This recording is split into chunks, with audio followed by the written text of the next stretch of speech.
Welcome to the Nomad Network, your first stop for complete and comprehensive Chicago Bears football coverage. Dive deep into analyses, updates, and all things Bears. Subscribe to our YouTube channel today and never miss a beat.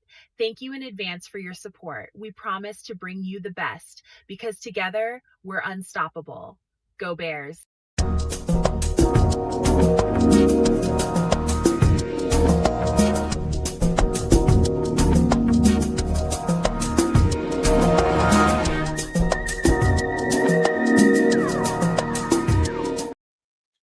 Yo, no maniacs. Welcome into a special edition of Some Extra Sauce, man. We're here on a Tuesday night.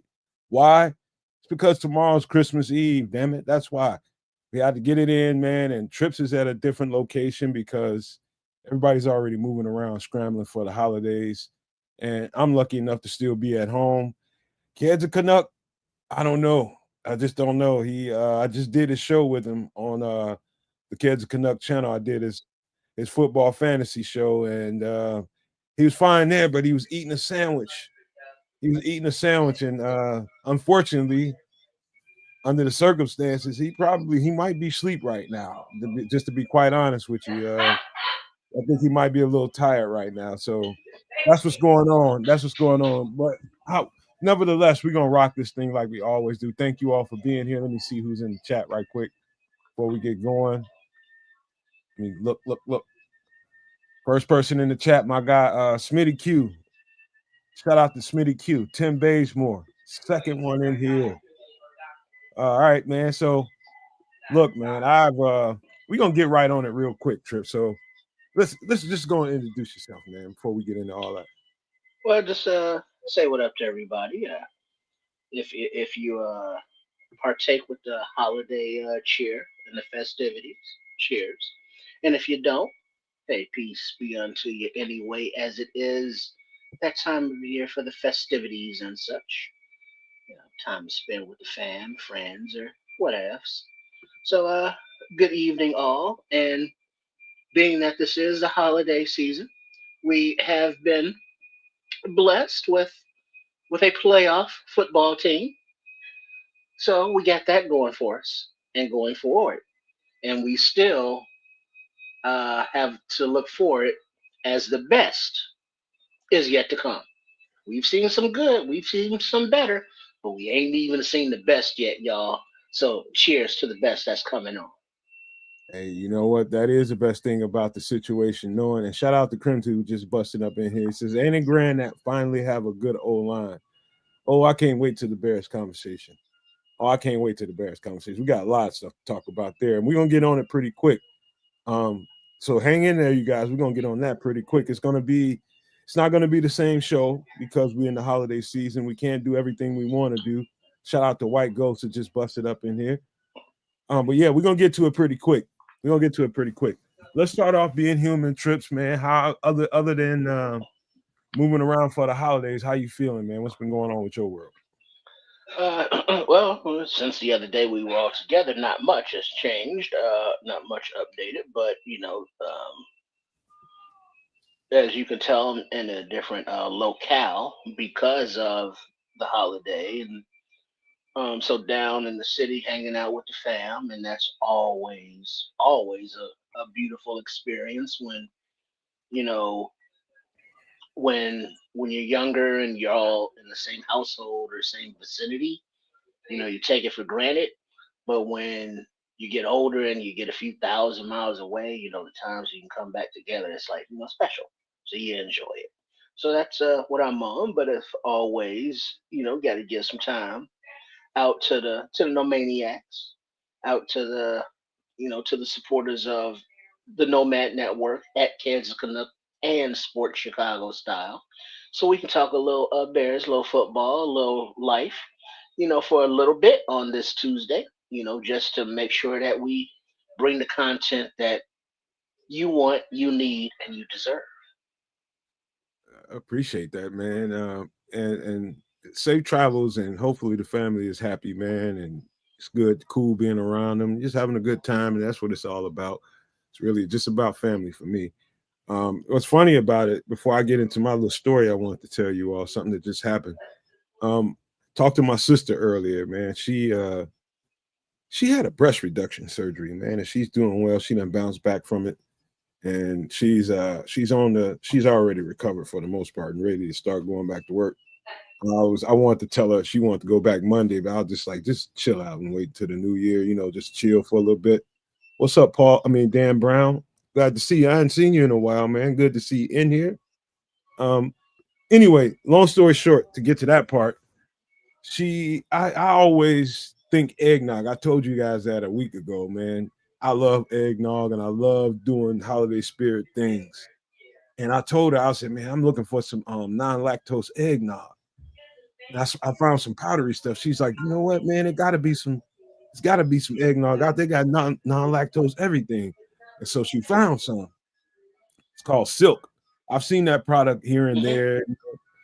I don't know, man. We're gonna see, man. I think it's like the almond milk kind of. I think it's an almond milk kind of product. Yeah, I And use that all the time. The silk almond milk, the unsweetened, but I've never had their eggnog. there you go. There you go, mayhem. Bourbon and eggnog. I'm going whiskey and eggnog or rum, one Eh, of the two. some I'm kind going of one. dark liquor and eggnog. It's a It's dark liquor of choice. yeah, pretty much of choice. Shout out to Dan Brown. He says been long, rough week. Last week he lost his big brother. Brother, Oh damn! man, Sorry to why does hear this that. stuff always happen during the holidays, man? Right? It always happens. Shout out to you, Dan. Keep good spirits, man, and be the big brother now. Be the You big got brother to. now. You know, be the big brother. You the big guy now. I'm sorry to hear that, Dan. Yeah, condolences, because it sucks, and there are no words that are gonna bring the ultimate comfort or anything like that. But just know that we're here for you, and we empathize with you. That's why this community is here, man. We here for it all, Dan. We here to be there for each other. That's a big, big deal with me because it leads me into the next story. I gotta tell you about my life. And what's interesting is it just happened. Um, Somebody that I know, and I'm literally talking about not very long ago. Somebody that I know is going through depression and it's hitting them hard. And I wouldn't say that we are friends or we know each other well. I've just known them through acquaintances, seeing him around. He's him seeing me around. He knows who I am for sure. But I'm sure he doesn't know that I'm a mental health professional because I haven't really seen him since high school, right? And long story short, I just run into a scroll on Facebook and he's going through it and he just put it out there in the open and you can tell it's he's reaching out for help. And one of the things about me is being prepared for these kinds of moments. It's like my life has already been designed for me to be there for people that go through stuff like that, to help them walk through some darkness and get them to where they can see some light and see things, see it again. And sometimes that's what depression is for a lot of people. Me being a person that doesn't experience it, being around people that's going through it and having to walk people through that so many times, Trip, it's like my heart just aches for people like that because the description of how they feel about that disease, it's hard to wrap your mind around when you first hear it the first time. Somebody that goes through that in a serious way, it's hard to wrap your mind around. It's just like, how do people feel that way about life? But then you do it enough times and you go through it enough times and you realize that sometimes people slip into a dark place and don't know how to get themselves out of it. So I told my man, I said, look, I got something to do right now, but when I'm done, I'm wide open for whatever you need. I will help shepherd you through this, man. And he's just like, I've already tried. I'm like, listen, you haven't tried it with me. You have not tried it with me. And trying to convince people that you can be that helping hand is not easy, man. So when we get done with the show, that's exactly where I'm gonna have to be. Yeah, there is a lot of different individual experiences that people have experienced traumatic experiences and just gone through trauma, and it varies, how it affects people. Some are able to just kind of shake it off. Others, have it as a dark cloud over their entire life, and it's something that is not fixable, because things that happened in the past, you can't go back, you can't change them, you can't undo things. And I've said it before, I think, but if you had a beef or some kind of friction with somebody who's no longer with us, you can't get any kind of resolution with that. So whatever the traumatic experience was, it stunts a lot of people's growth mentally, physically, emotionally. Um, they may think that they're over it, and then something triggers them, and then they slip back into that darkness, and they can't find their way out because it's just dark. And it's something in our minds, in our own brains, that is making it dark. And so part of us knows that we want to get help. We want to the pain, the silent suffering to stop, but we don't know how. And then when we try to find ways out how, the darkness is misguiding us, back into deeper darkness. So it's a very destructive cycle. And the thing is, you can't really do it alone. Nobody, no therapist is going to be able to fix it or cure you. It's just finding ways to come to accept it or deal with it or get past with it, but just have the understanding that the bad thing happened. It's not your fault.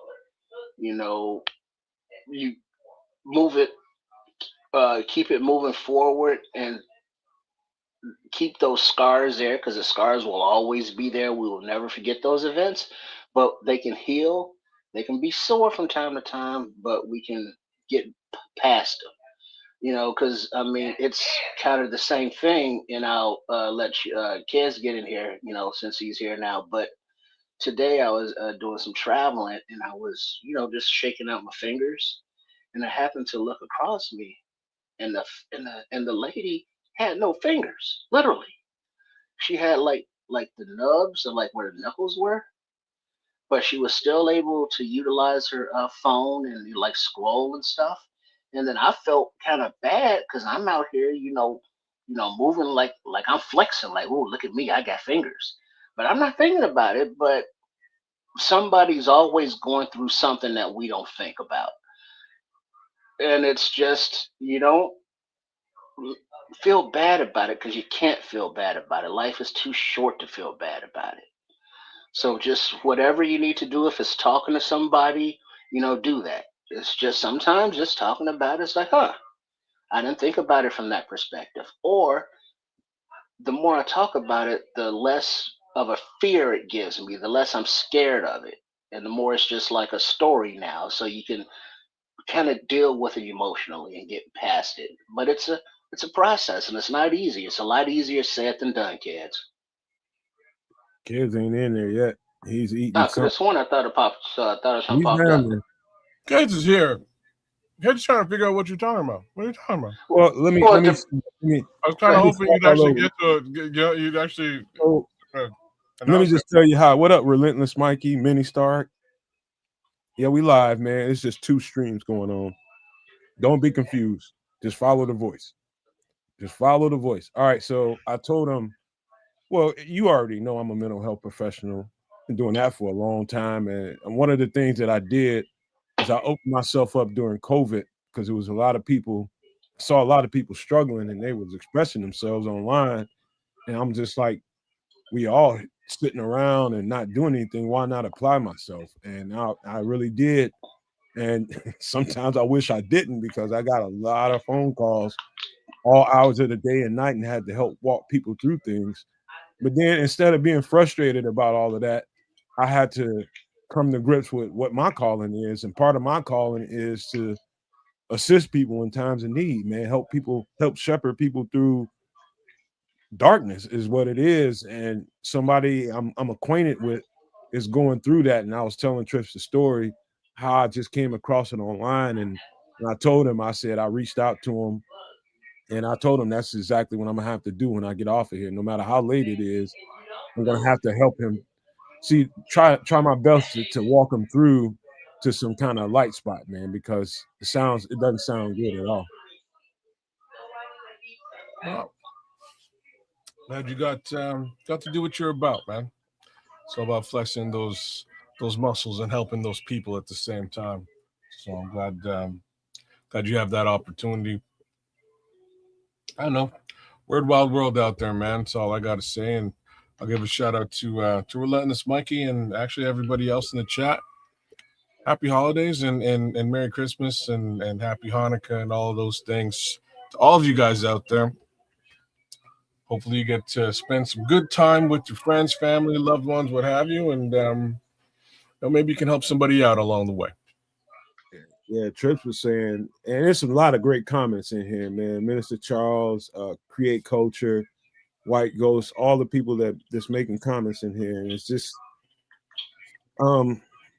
it's hard to get somebody to see what they can't see. That's the job right there, is getting someone to see what they can't currently see. You know what I mean? That's the work right there, is first getting them to. I've seen variations of it where getting somebody to go back to work, or getting somebody to just get up out of the bed, or getting somebody, just basic things. And you start there, and you just work and work and work through it until you get the person where they're feeling better. But you can't give up right there. You got to keep them going and show them that, your spiritual guide, something. Let me just pull it up. Let me just pull it up.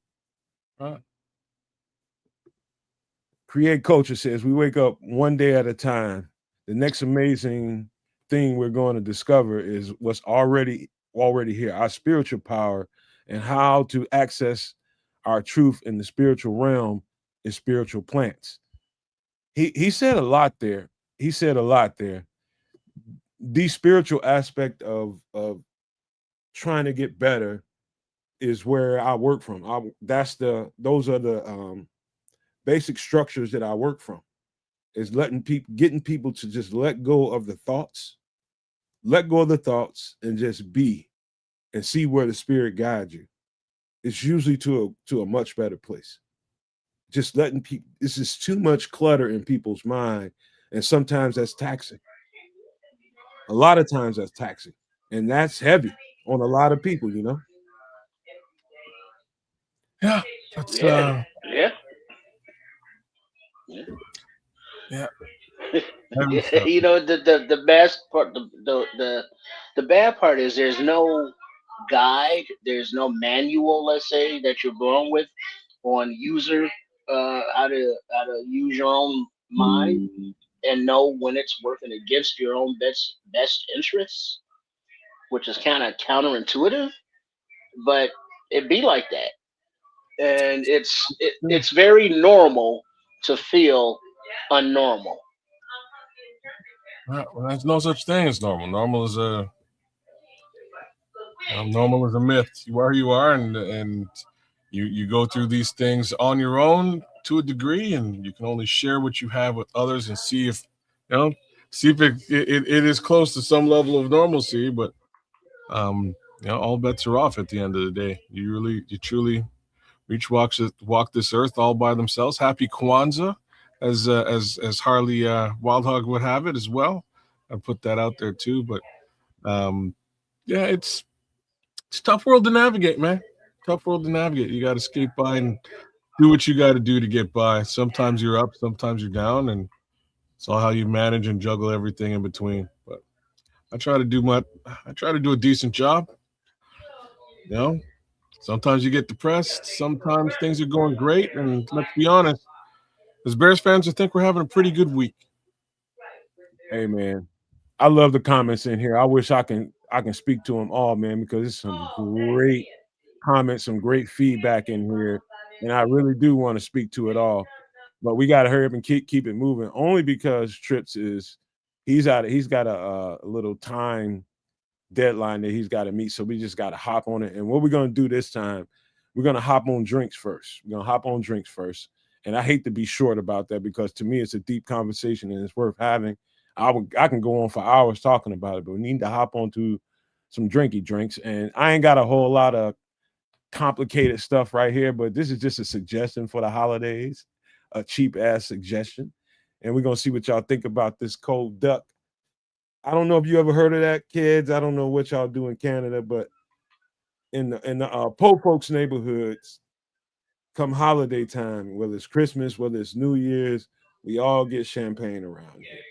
And champagne-like things. This is a very champagne-esque drink. Have you ever heard of it? No, I've never heard of this at all. You never heard of cold ducks? Never heard of cold duck or Andre, to be honest with you. Who's Andre? Why is this duck cold? Hey, that's personal. This is you know what's funny about this, y'all?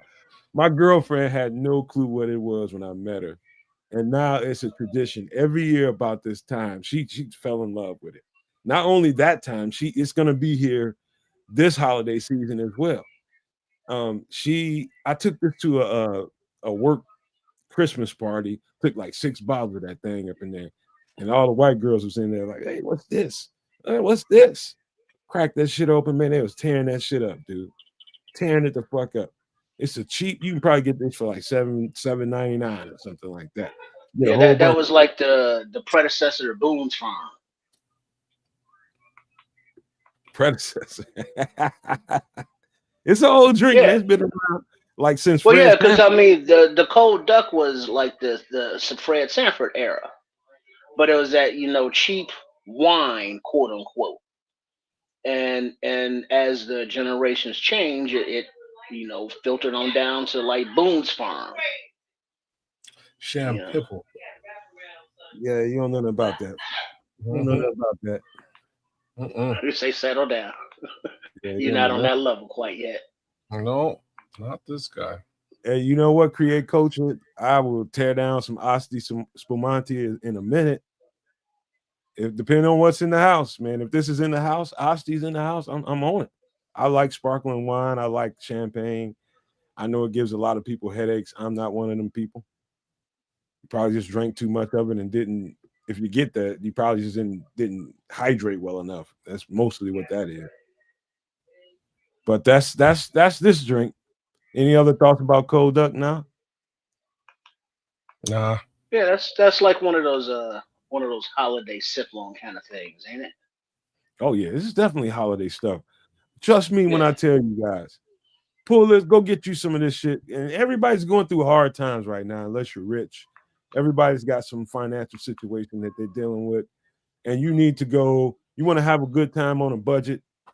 This is the aisle you need to go down. Go down the cheap liquor aisle and find you some cold duck. This just sounds like a hangover waiting to happen. It's not. It looks like it, but it ain't. Okay. This ain't sweet. It's it's sweet. Sweet. That's what I'm saying. I can it's like a dry sweet. Yeah, it's got some fizz and bubble to it. So it basically it cuts through the sweet. Okay. The carbonation to it. Yeah, right. But it's not as sweet as in it's not bitter or it'll make you like blah blah blah. No, it's very good on the palate. It tastes really, really good, man. Yeah. All right. Here's the next one. This is the last drink. Kids, take the fuck off because I know. Oh, this is my drink right here. This is my drink. This is the Moscow Mule. I drink this all the time. You want to get yourself some lime juice, some ice, a lime, some vodka, and some ginger beer. Mix them all together. You got yourself a Moscow Mule. Now, the thing about a Moscow Mule is you want to drink it, and this is not how you see it here, but you want to drink it in a copper mug. It's like a thing. It just seems to taste better in a copper mug. I don't know why. but you drink it in a copper mug. So I went out and got myself a bunch of copper mugs just for this purpose, and I share love with a little bit of Moscow Mule here every so often. I did it last holiday season. I might do it tomorrow. To be honest with you, now that I think about it, I got some vodka. Yeah, maybe I'll do it tomorrow. Maybe I'll get some Moscow Mule going. Kids, I have to be totally honest.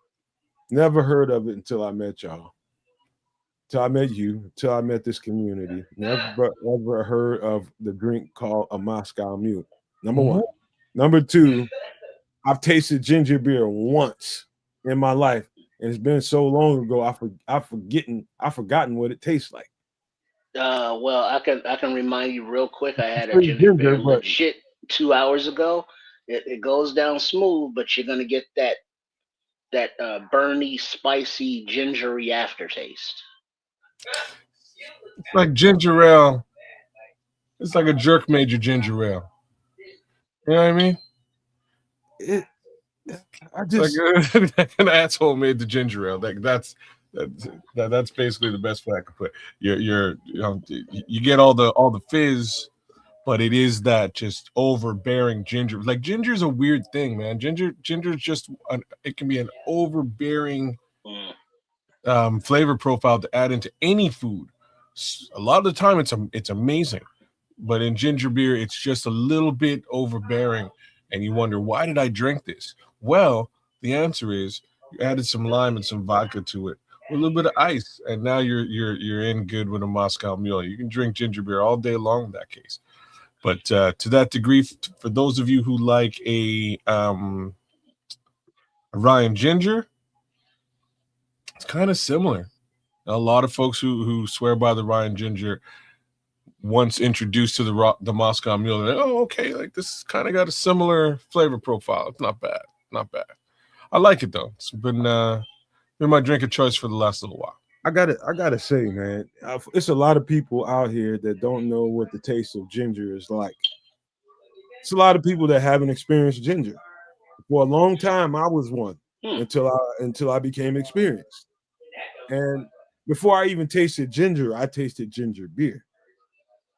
You know, and what I can tell you is, depending on how you are introduced to ginger can be very, very it can be very strong. Overbearing, man. It can a little goes a long way.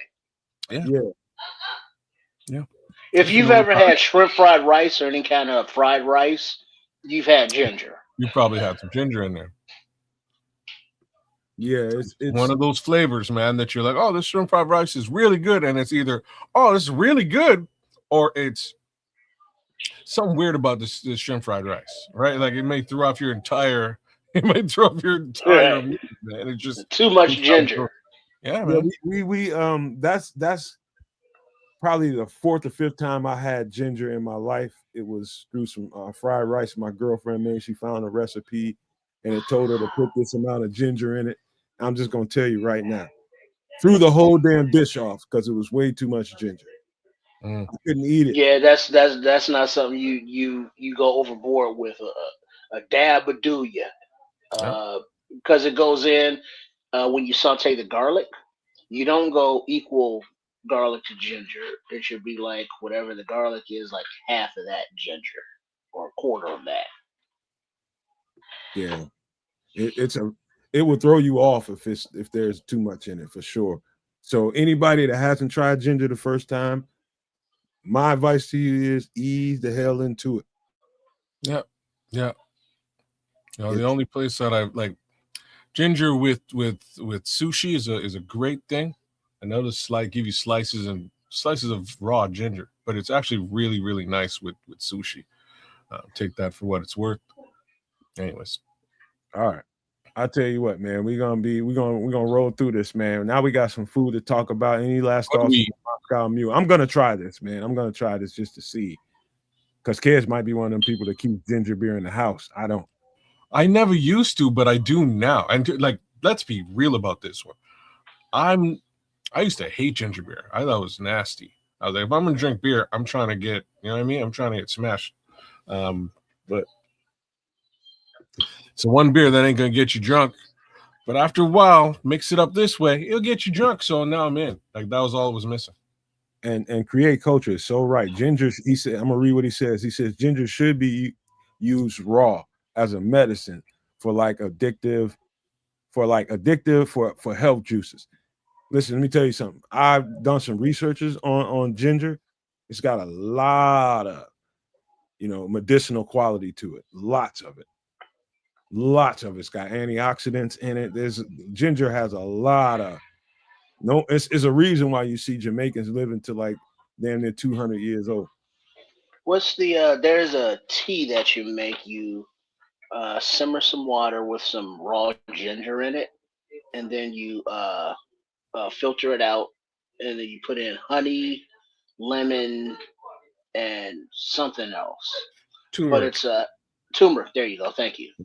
And that's a very healthy, beneficial concoction. Yeah, that's the basis of like my smoothie. Those few ingredients, then I'll throw in some protein powder and some additional fruit.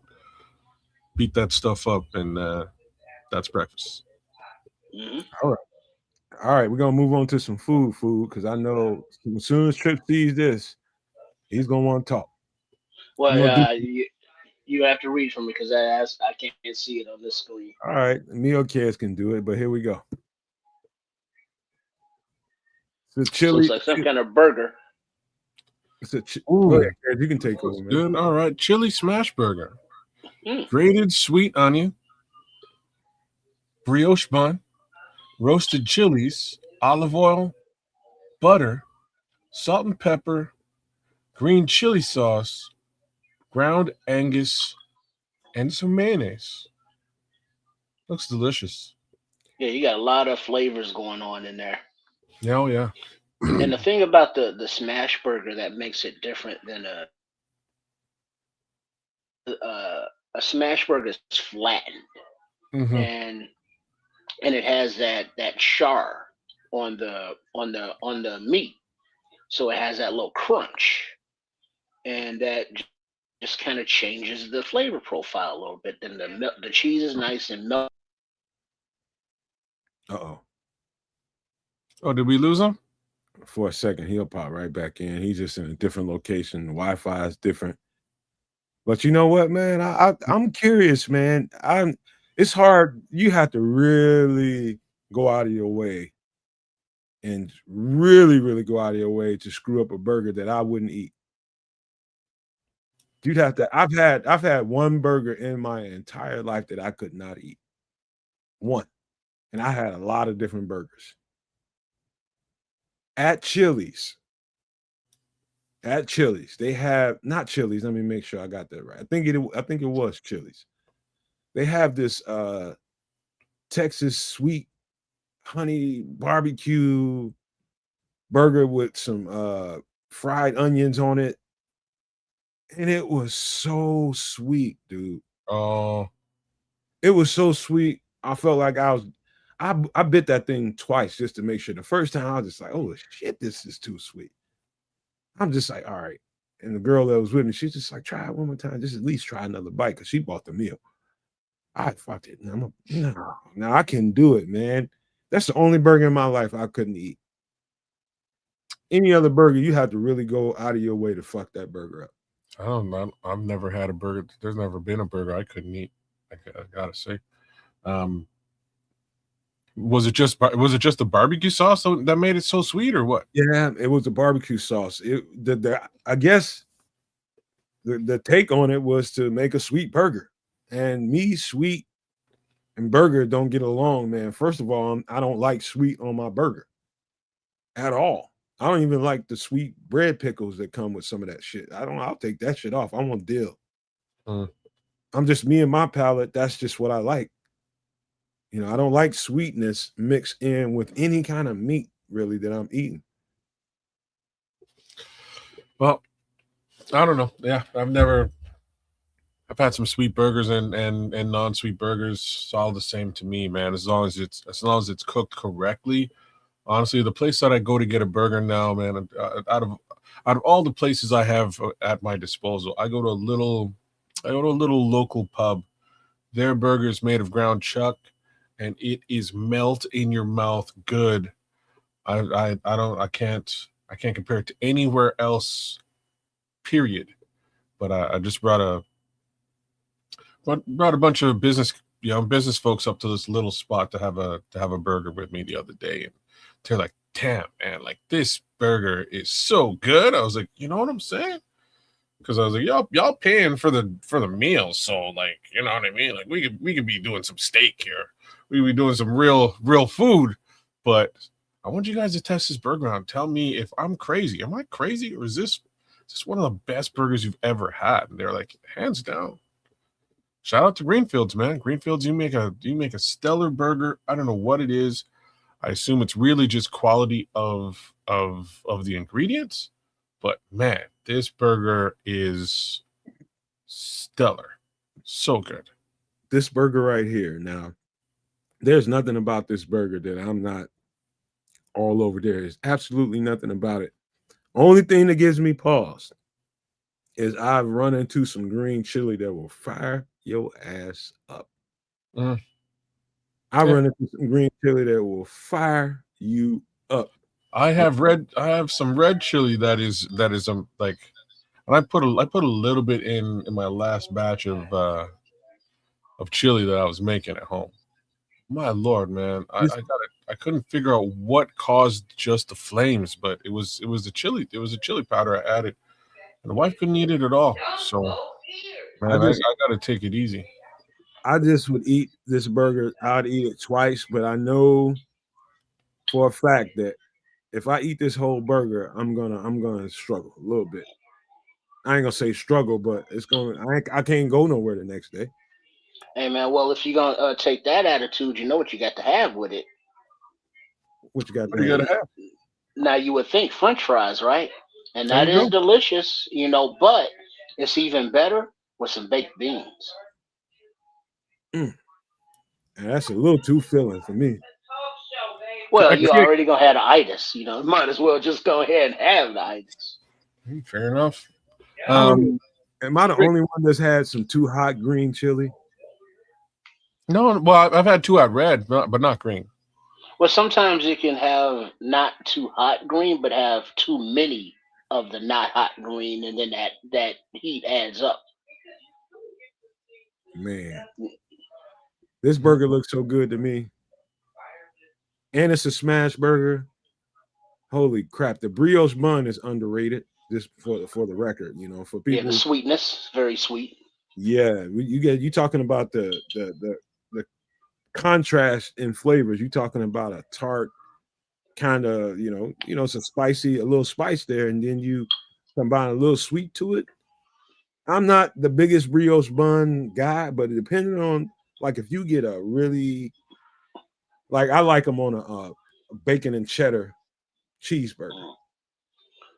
A double now, you bacon. know what else is like a brioche bun? Those King's Hawaiian. Yeah, I like King's Hawaiian. Yeah, it is very simple. Never had that. Never had a King's Hawaiian. They kind of almost remind me of like little slider sized kind of rolls, but they come in a little package in there, and they have that brioche kind of sweetness to them. Yeah, you gotta try those. You gotta order those if you need to, kids. You can get online and order that just to try it. I'll have to check it out. At least I haven't had it to my knowledge. Definitely had a brioche. Brioche is great.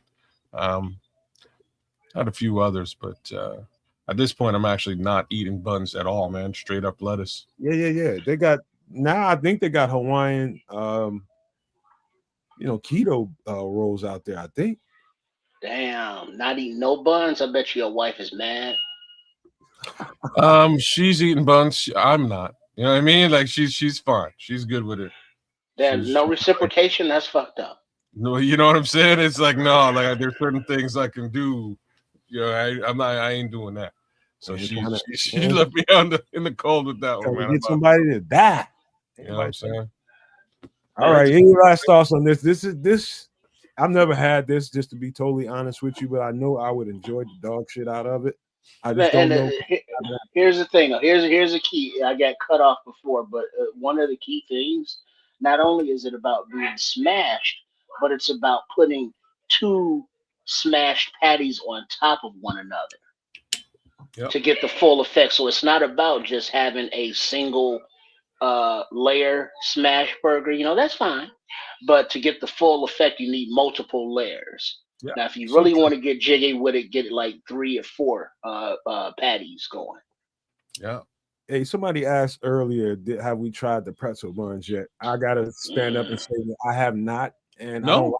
I don't like pretzels. Number one, number two, my girlfriend loves pretzels, and she keeps bugging the shit out of me about wanting to try some burger place around here that specializes in it because people are talking about it. She wants it, and I'm just like, man, I'm not trying.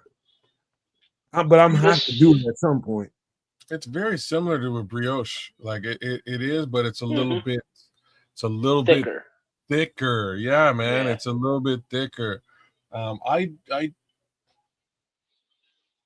didn't like it as much as some of the other people out there. As much as I would have thought that I would have enjoyed a pretzel bun. I didn't because of that added thickness. Just me. I think Create Culture mentioned it. I don't. They did. Me and pretzels, I ain't really that much into it. Well, it doesn't taste like a pretzel. I mean, it's similar to the way that it's made, but it does have that thickness. But it's just like a different. Just think of a different coarseness of grain. All right. Instead of like a very meshy thing, you're eating a more bodied burger. So you can put more sauce on it. You can put like a thicker, like if you, instead of a smash burger, if you want to use like a thick joint, you can put a nice thick one inside of a pretzel bun because it's gonna hold up with the weight. Yeah. All right. I'll tell you what, man, because we can keep going on, but if I don't keep this thing moving, we're gonna run out of time. So I got to get to the last food item, and it is my favorite thing in the world. As stereotypical as it is, I don't give a fuck. It's not fried chicken. Everybody love Mama's fried chicken. How did you know? Everybody, Because it's anybody can read it. delicious. Go ahead and read the ingredients. Anybody can. All right. Ingredients: salt and pepper, mustard powder, thyme, basil, paprika, flour, whole milk, buttermilk, peanut oil, garlic powder, onion powder, cornstarch, and hot sauce. That's a whole chicken, and you have to part it up. Is the hot sauce separate? No, sir. No. Let me lay it on them so I can get it right. Trip. Listen, in that buttermilk, when you're about to when you got this chicken cleaned up and seasoned up, you get ready to throw that thing in some buttermilk, and you need to put all these seasonings in that buttermilk along with the hot sauce. Okay. Stir that thing up, so make sure it's good and wound up and mixed up well. Dip all that chicken in there. Let it sit in there if you want to. Let it sit in there for a little while. And you take that chicken dripping right out of that buttermilk seasoning, and you throw it in that flour, whether it's in a bowl, bag, like we do in the hood. Take that shit on up. And what I do to top this off, I would put my stuff in the freezer, or if there's no room in the freezer, I'll put it on the in the refrigerator and just turn the temperature down low so it gets really, really cold. So by the time you take it out and put it in that oil, you won't have particles coming off of that chicken crust. It's going to stay stuck together, and it's going to be a complete piece of chicken, and you won't have all that excess bullshit going on in your grease. But now, if you want to get extra, you double dip. You put that double coating your batter on there. So you do that whole process that Nomad said, but after it comes out of the freezer or the refrigerator, now you put it back through the batter, the flour and the batter, and then that's you put gonna it make back that in the refrigerator. That's going to make that crust extremely thick. Extremely thick. Yeah, you're right. That's when you take that bite and it goes crunch. Yeah. This is shout out to Dan Brown. He says biggest weakness for him is fried chicken. That is definitely mine. Fried chicken. Fried chicken, I don't give a shit who you are. You can be from another damn planet, from another galaxy, solar system, and come here for the first time. Somebody hand you a piece of fried chicken. You ain't gonna want to leave. Some good fried chicken. Shit. That's what TR 808 Planet's coming for. They heard we had the good Yardbird on this planet. They right. They are correct. But Yeah. now here's the thing though. Now obviously when Nomad brought it up to Southern, you got your mashed potatoes, you got your green beans, your veggies. But are you a hot sauce person? Are you a ketchup person? Are you a barbecue sauce person? Are you a hoisin sauce person? What condiment do you have on your fried chicken, if any? Hot sauce. Louisiana hot sauce, man. Almost without question or saying. Gotta be Louisiana. It's great. The heat profile isn't extreme. You know what I mean? If you've got you know what I mean? If you're a little sensitive to the spicy, it's not really that spicy a hot sauce. Hey kids, I got a secret to tell you. What? You know what the Louisiana people eat mostly down south? What? It ain't Louisiana. I bet you. What do they use? Tabasco? Franks. They use Texas Pete. They use Texas. Texas Pete in Louisiana. I seen more Texas Pete down there than I saw Louisiana. Interesting. Very interesting. I'm not surprised, but very interesting. I swear by Louisiana sauce. I love their sauce, man. It is so good. But now I gotta give a shout out to Chef Trips. We can't talk about food without giving him some love because he did a video of homemade honey mustard that would be delicious on this, as well as a homemade Cane's sauce copycat. You familiar with Cane's dipping chicken place? Yeah, I've never had it. All right. Well, they have a specialty sauce that they have there for their dipping for their chicken that will also go awesome with fried chicken that you can make easy at home. So great culture has graduated to the sriracha. Are y'all down with the sriracha? Sriracha is a little too hot for me. See, it's so funny because it's not. It's just the weirdest flavor profile of them all. So my first two introductions to sriracha, I was like, I'm never having this. What sauce is this? You know what I mean? Remind me never to have this sauce on anything ever again. And my body did remind me that the following day. You know what I mean? The next time I had sriracha, because I had it on there's this one. Shout out to Osmos. There's this one sandwich chain here in Ontario, and their claim to fame is just like it's like mild, medium, hot, and then like obscenely, ridiculously hot. And what that means is just the amount of sriracha they're going to put on your sandwich. Always sriracha, but like if you're crazy, we'll put a whole bunch on. So my son goes out and he orders just like one of these just mad sriracha, and I'm eating this sandwich. I'm like, good Lord, why did you do this to me? But after that meal and suffering a little bit, sriracha ain't nothing. I can eat tons of sriracha on anything. Now that I'm used to the flavor profile, it's just a different flavor profile than anybody's really used to in this, this side of the Middle East. But a little bit lighter than sriracha is shout out to the dude, but Valentina. Okay. It's got a little heat, a little sweet, a little tart. So it's like the best of all worlds. Mr. Charles said, "You motherfuckers that made me take some freezer out there. I mean, some chicken out the freezer for them." He ain't saying nothing. I said that. That'll get you there. All you do is see it. That's all it takes for me is a visual. Every freaking time. But here, hey, look, little trick to fried chicken. One of the things that I didn't do for a long time was add the cornstarch to the flour mixture. And it does bring another level to your crunch. The flaky. The cornstarch is a must-have. And I found out over the years now, there's some people that might argue with me up and down. I found out that the peanut oil is the best oil to cook chicken in, fried chicken in. or fry most anything in. I'm talking about deep frying now. My experience is some people might tell you, nope, lard, nope, vegetable oil, nope, this or that. From my experiences, peanut oil is the best thing to fry any deep fried food in. You gotta have that. You Yeah, gotta yeah, start. yeah. Because back in the day, it was all about the lard. Because I remember going to the store getting some lard or what was that shit in the blue can, Crisco. Yeah, that's that old shit.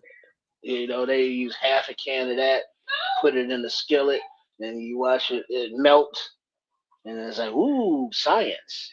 And then it's like, oh yeah, that's where the chicken goes swimming in and it comes out crispy and delicious. But it's what do they say nowadays? Canola oil, almond oil, there's all kind of stuff. But also a note that it's not the same consistency, but you can substitute for buttermilk by using any kind of milk you want, whole milk or like an almond milk and vinegar. Mm. Mix a portion of that up, let it sit for about 5, 10, 15 minutes, and that's your little healthier, quick and easy buttermilk substitute. Hey, Create Culture just mentioned. He said, man, are people putting oats in their flour? Man, I've seen people put all kind of shit in their flour. I've seen everything from fucking what you call those things, those little square little cheese thing, Cheez-Its. I've seen Cheez-Its. I've seen motherfuckers crushing up potato chips and shit, putting all that shit in there, just trying to get the extra crunch. Man, you ain't gotta get all crazy with all that stuff. All you gotta do is just gotta do. Rich crackers. Here's the thing. I'm telling you, Cornflakes. a hidden secret to frying chicken is the hot sauce, number one. The second thing is the cornstarch, two. And the third thing is once you put this thing together and you got it all floured up, make sure you go inside that bag and you smash that flour mixture onto your chicken. Make sure you get it all in and through that chicken. Yeah. You got to kind of smash it onto there, You rubbing it. massage that meat. Yeah, massage it on into there, and then take it all out, lay it out on a grate in a pan, and you slide that thing in the refrigerator or the freezer and let it get consistent. Let it come together, get tight, and then when you put it in that grease, it's just going to be one piece. You won't see all those little particles floating off as soon as you put it in the hot grease. That's one of the secrets to that. It's the hot sauce, the cornstarch, and making sure you get that chicken and the covering to it, the coating on it, a consistency to it. And you'll have the best looking, tasting fried chicken in the world. Don't skimp on those ingredients because that makes all the difference in the world, the taste. And unlike some of these social media trends and videos, season y'all's flour mixture. You Yeah. put your seasonings, your onion powder, your garlic powder, and such up in there. Don't flour your chicken or season your chicken. Mm-mm. Don't do that. And real That's just quick, a waste of chicken. yeah, real quick about the oil, another little added feature to the peanut oil, which is much more expensive than all these other oils out there. And let's say I fried a batch of chicken tomorrow, tripping kids. I can use that oil again for probably another 5 to 7 times. That Yeah. But now, one thing of oil. so you're doing it in you're submerging the chicken in oil. You're not doing this in an air fryer. Oh no, if I'm gonna make deep fried chicken, I'm gonna make deep fried chicken, but I can do it in the air fryer as well. I'm just talking about the traditional way to do it. Mm. Yeah, they're still browns up by midway. It still browns up by midway. As soon as you come out of midway and start heading south, you gotta head south or you won't ever see it. Right there on, I think it's Halstead. I think it's on Halstead. You're gonna run into a Browns right there on your left hand side. Yeah, it's still there and still good as shit. It was always about Browns that they didn't serve food that was not hot out the grease. It was like against their motto. Create Culture said he can't wait to try it. No, Oh, I you have got never to try used, it. W9 MXR says, "Have I ever tried beef?" No, I've never tried beef tallow. Never Try who? beef Beef tallow. tallow. Oh yeah, I think Chef Trips was talking about that the other week.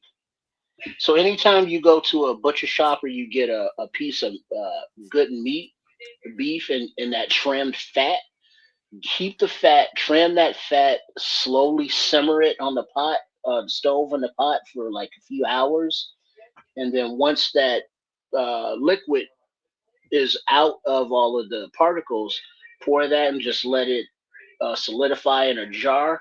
That's the best oil you can make. That's what McDonald's supposedly uses for their fries. I'm gonna try. You know what? I used to eat beef bacon a lot, and that beef bacon renders a lot of fat. If I'd have known that, Yeah, I would have keeping all that. yeah, that's the tallow. Except once it solidifies, it looks like candle wax almost. Yeah, that's It's what every hard. beef. It's that consistency. Yeah, Yeah, they clean it while it's hot. Mickey Right. D's. That's why them fries so good, huh? Mm-hmm. It's Because it's good. just that extra layer flavor because it's the actual fat from all of that beef.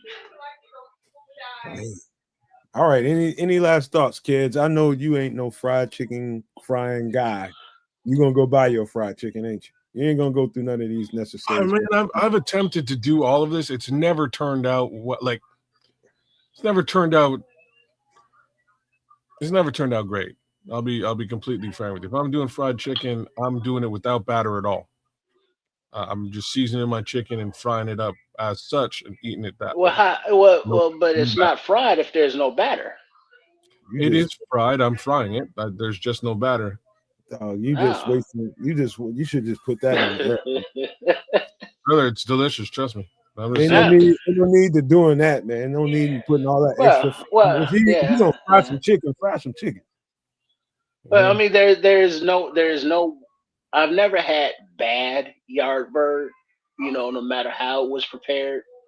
How no matter well as long as it was seasoned. Yeah. So that I've had. Yeah. No, don't eat everybody's chicken and a potato salad. Yeah, don't. But Mhm. there are many different ways to enjoy this. But as long as you get that yardbird in you and it's delicious, it's not a fatty meal. I'm sure this is you can make it keto, which is probably you probably do. Well, no. Like all of that. That's why I do it the way that I do it at this point. But all of that batter ain't keto. Well, But you do you gotta. have those keto cheat days? Yeah, you gotta have a cheat day, and I'm a Yeah. cheat day fried chicken kind of guy. And if you're gonna fry chicken, I'm telling you, go back and listen to the show, kids, and look at all this stuff on here. Write them down if you need to. But you Mm-hmm. gotta try it the way I said it and broke it down. Yeah, How no, I got you. I got you because it's different than the way that I would have made it the last time trip. I did it sort of more along the lines of what you were describing, or at least how I generally cook mine. I usually don't use the buttermilk that's missing, so I'd have to add that, and I like that.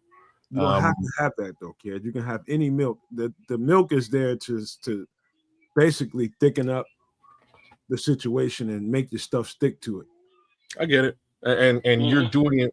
You're sort of you're putting your spices in with the milk is for what you're saying. I do my spices in with the flour. Right, I mix the flour together with the spices and sort of put it Well, all together. actually, you can do a little bit in both. I mean, it's not a either or. You can put a little bit in there and a little bit in there because they're different layers. So when you bite into the chicken, you bite into that outer layer of flavor, and then as you go into the meat, you get into a different layer of flavor I because of kind of the see what different you're coatings. I kind of see what you're doing here, and I would put sort of the wet ingredients together in with the buttermilk and keep the dry stuff outside with the flour. Put them all together, and away you go. I'll have to give us a shot sooner or later, but like I say, fried Shout chicken out, is such an undertaking this way. shout out to Redwood Taylor. He says Redwood Taylor. He says every day is a cheat day for you fucking Americans. Eat, Damn right. You laugh, boy. Yeah, Can't argue with the guy, man. Can't argue. Just supersized motherfucker. there's some fat bastards around here. All right, we got to get up out of this, man. I could talk about this forever and ever, man, but we got to get into some Bears conversation because we got to roll, man. We got to roll. And first, let me give my super duper shout outs to the Bears Pro Bowlers, 2026 Bears Pro Bowlers, and that is Drew Dorman, Kevin Byard, and Joe Tooney. Yeah, we're going to get all the way into the conversation about who we thought got snubbed, but first, let's give these guys their flowers, bro. Well, I voted for all three of these guys, including the guy who got snubbed as well, as the number fourth, and another guy who I feel got snubbed, but we'll talk about them later. Man, Kevin Byard's had one hell of a season this season. I think he deserves this. I really appreciate how he sort of stepped into that leadership role of this team, and I hope that continues on. Drew Dalman and Joe Tooney have been sort of silent assassins all season, especially Drew Dalman. Joe Tooney it's kind of what you would expect from a perennial Pro Bowler, right? It's kind of what you'd expect. But Drew Dalman just quietly has had a smashing season at the center position, and you got to give him props. I'm glad he's received props because, wow, man, we've been really ailing at that particular position for a very long time. So glad we have him, and I'm glad his prowess is showing out. I'm glad that that the power of polls compels you, and that the ageism was not a thing with trading for Dahlman. You know, you're giving up a 4th-round pick for a 31-year-old at the time, and it's like, really? How much you got left in the tank? And he's been balling the f out this season. Kevin Byard, who was 31 as a free agent when he brought him in, it's like, well, how much does he have left in the tank? Leading the league damn near with turnovers. So all the people you talk shit about, huh? All the people you talk shit about in the Pro Bowl. Well, not all, but some. And it was like as I said, they what they got left in the tank, and it's like they came in at the top of their game. They didn't have to be developed because they were developed already. And then Dahlman, who was the free agent signing, so this is his first opportunity to go out there and get paid and go to a team that didn't draft him, and here he is, and so now you got the center and your left guard, and it's like that's what you want for your young developing quarterback, and then you got a guy that's an emotional leader because Kevin Byard's out there giving the pregame pep talks, so he's getting everybody fired up, getting everybody minds right out there. So these are three guys that deserved it. They've earned it. They've worked hard for it.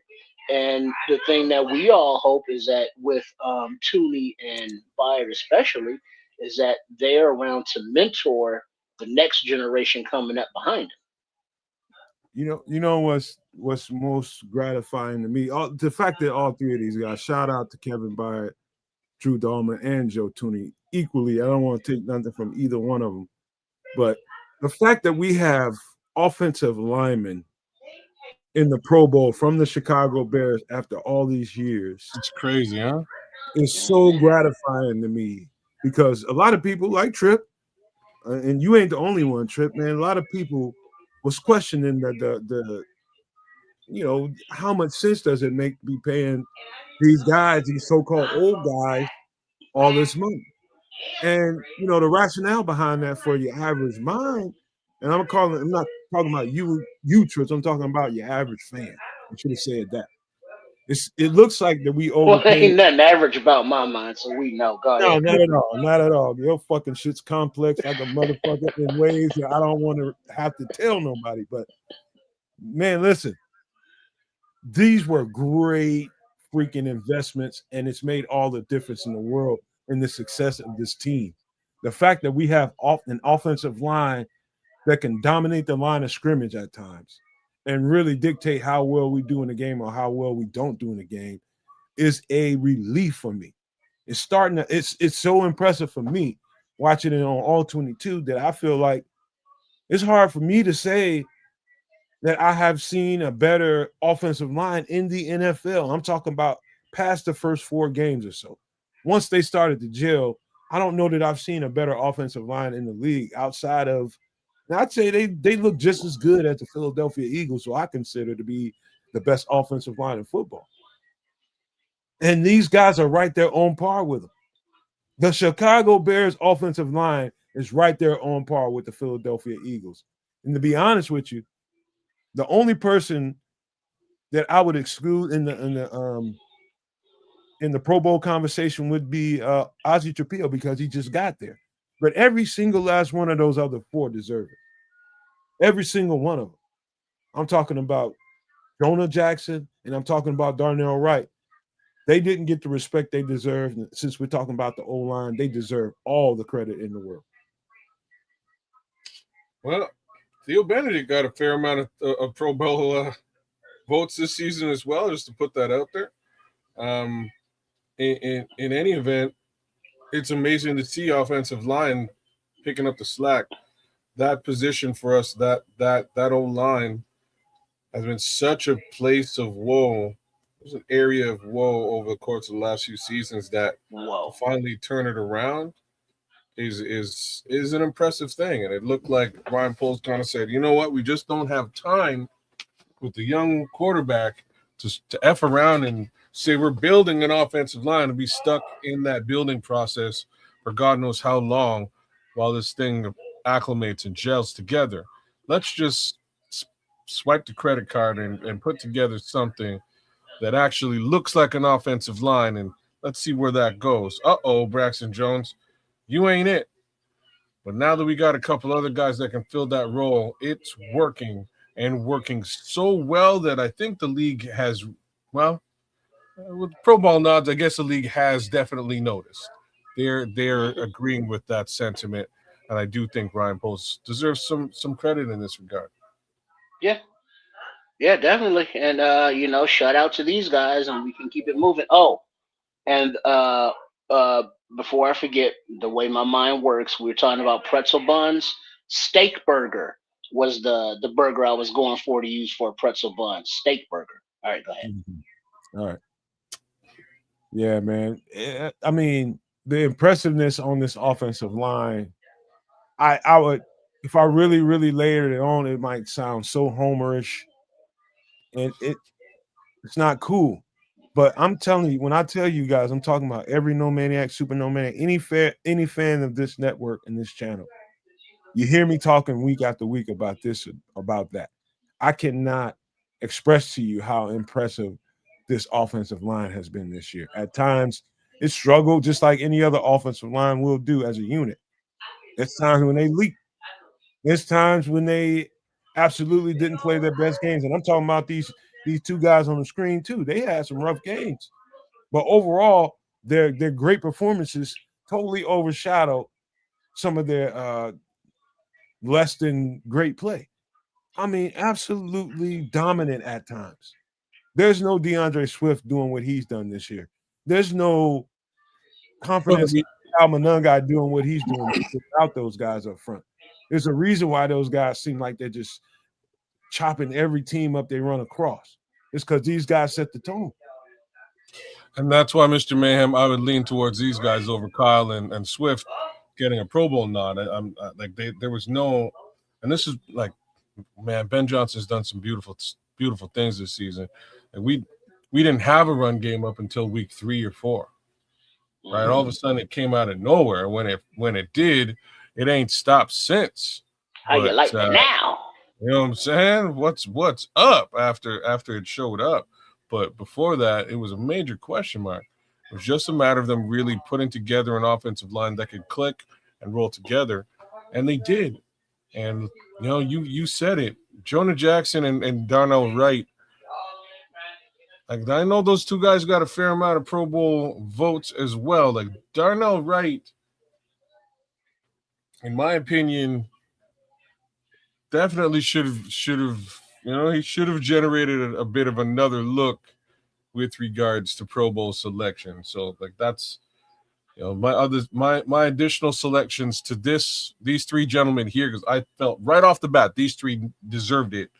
was clearly Nashawn Wright, Darnell Wright as well, and unfortunately Tremaine wouldn't allow me to, like, I wasn't allowed to select Tremaine because he was on IR, so I put another vote in for Nashawn, which is why I'm kind of surprised that's boy. Well, wasn't he leading? Yeah.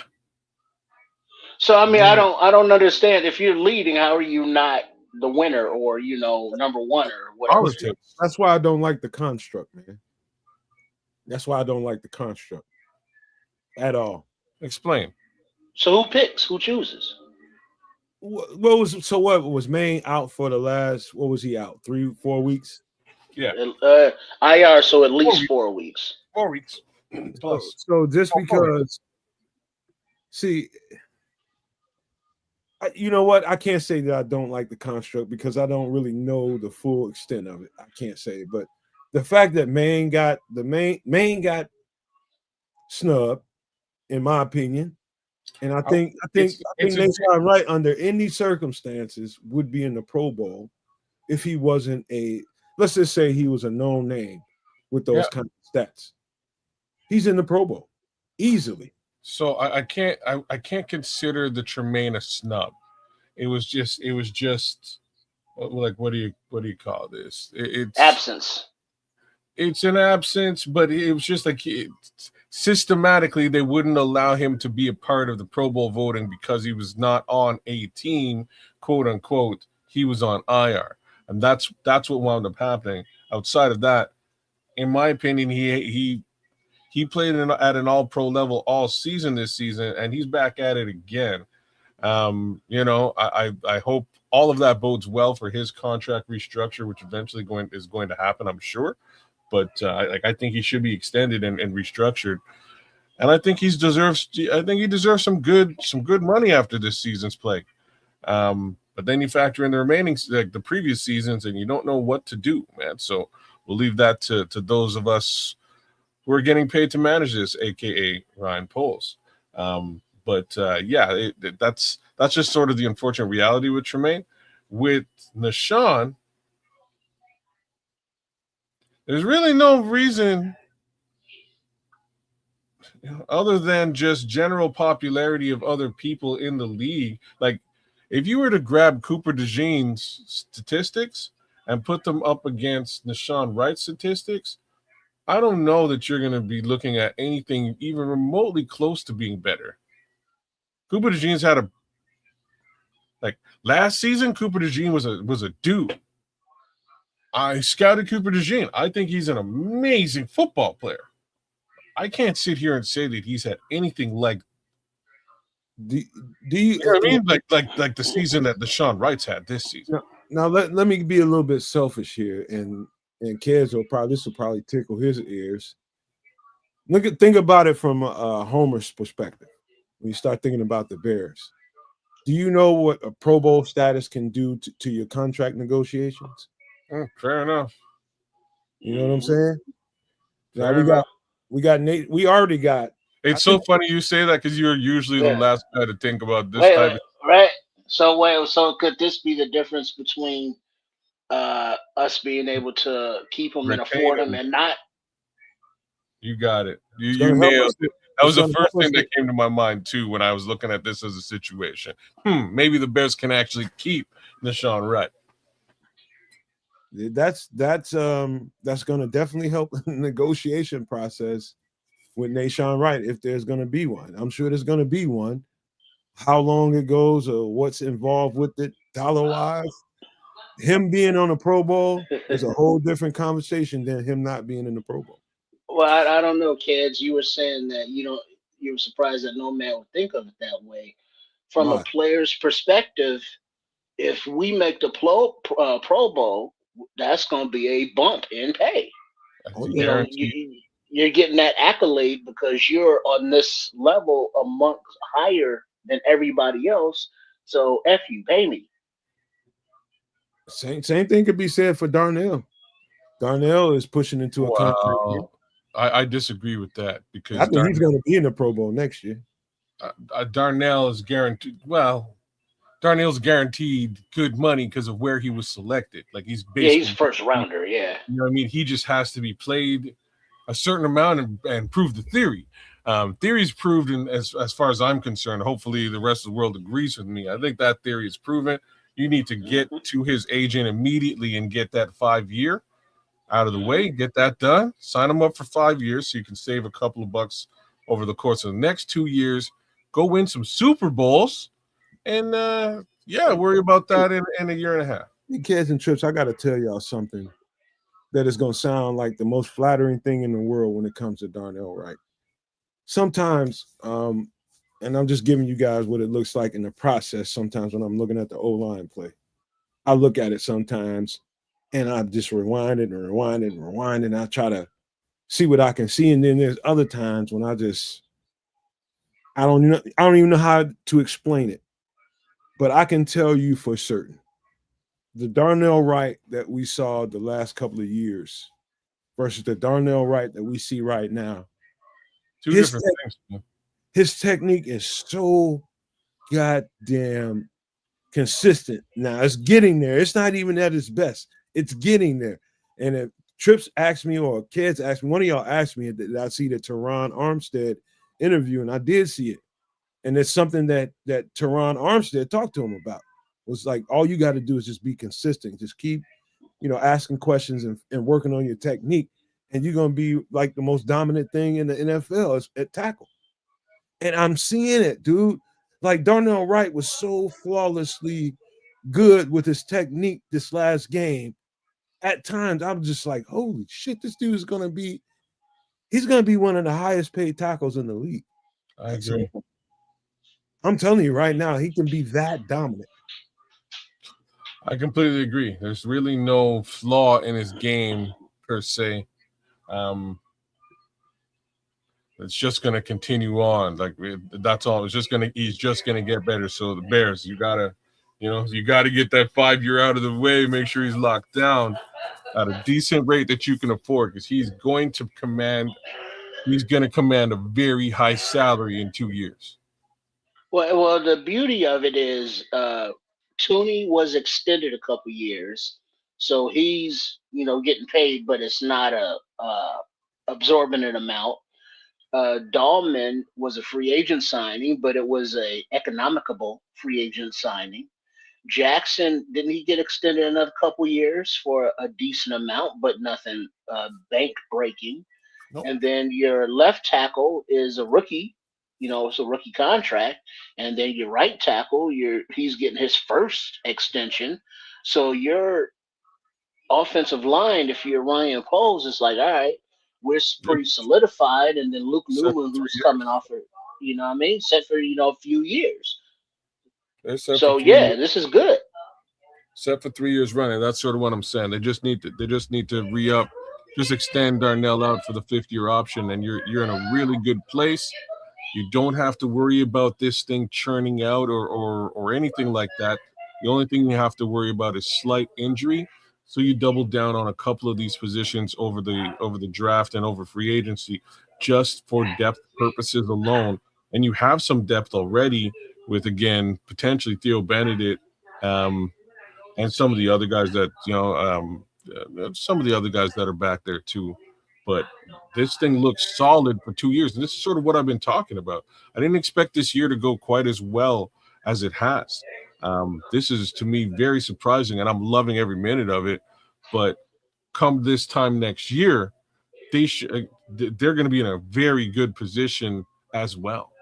Can I tell you guys what I saw as one of the more major flaws with Darnell Wright? It's never the feet. It's never the feet. It's never the power. It's never that. It's sometimes when he goes to make the initial contact with somebody, he leans head, shoulders all together. He just leans into a defensive end, puts his body weight on him.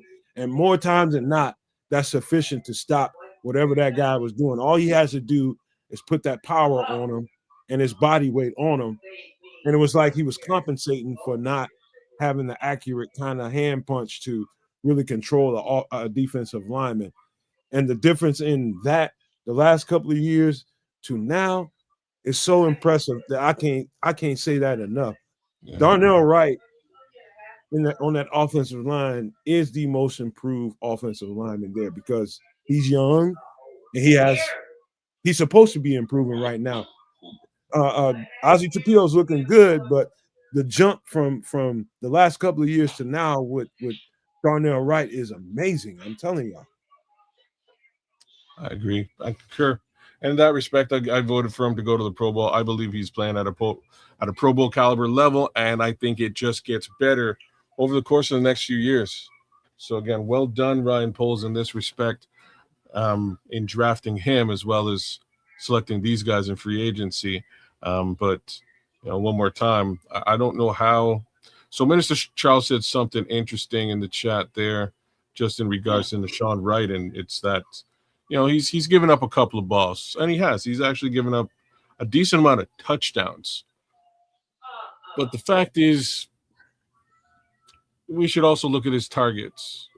I'm heavily under the impression that he was targeted a hell of a lot more than any other corner on this team, and maybe a lot more than a lot of corners out there in the league. Why? Because you're up against Tariq Stevenson on the other side or Jalen Johnson on the other side. All the more reason to target the undrafted rookie who sort of walked in here and made a name for himself. So that was to be expected. Check that. Wasn't he a fourth rounder? Maybe. Yeah, I think he was a fourth rounder, but he was on the practice squad. So I don't think he was a UDFA. A UDFA? Fair enough. But because remember, he was pretty toasty in the beginning of the season, but all of it wasn't because of a physical misplay. A couple times he's peeking in the backfield. A couple times he's looking at Bayer and Bayer's looking at him, or he's looking at Brisker and Brisker's looking at him, and it was just I thought you had him. No, I thought you had him, kind of thing. But because of his length with his arms up and his speed, he's able to make up for a lot of missteps. And his ball awareness, we obviously see with the amount of turnovers he's getting.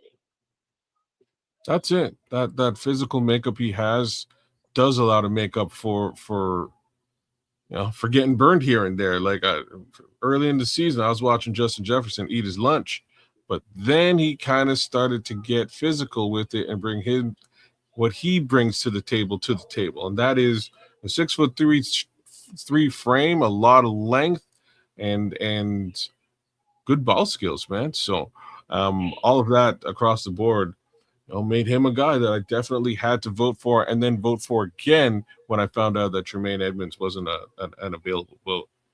I will say this, and I said it a couple weeks ago. I will say it now, and I'm gonna probably get away from that statement in the next couple of weeks as the season comes to an end, guys get a little healthier, and we head into the playoffs. Healthy Nahshon Wright versus all the cornerbacks we have on the team. That includes Kyler, that includes Jalen, that includes an unhealthy last a couple of weeks, Tariq Stevenson is the best cornerback that we have on the team right now. Nahshon Wright is. Now, when those other guys get healthy, that's a whole different conversation. But as of now, he's the most consistent, and he's the best cornerback that we have on the team until everybody gets healthy. And I don't think that's an argument that anybody would refute too much. Well, all you got to do is watch the game. Yeah, I mean, JJ's still admitting that he's getting his legs back under him.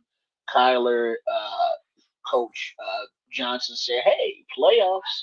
Kyler Gordon could be back. Fingers crossed." Tariq Stevenson, he was getting toasty in the beginning of the season. He's been out hurt, but he's coming back, still getting his legs under him. And then Nick McLeod, congratulations on the NFL player thing. But yeah, on the field, he's kind of like, ugh. So Nahshon, give me that right. That's his nickname. Give me that. He's been the cornerback of our secondary.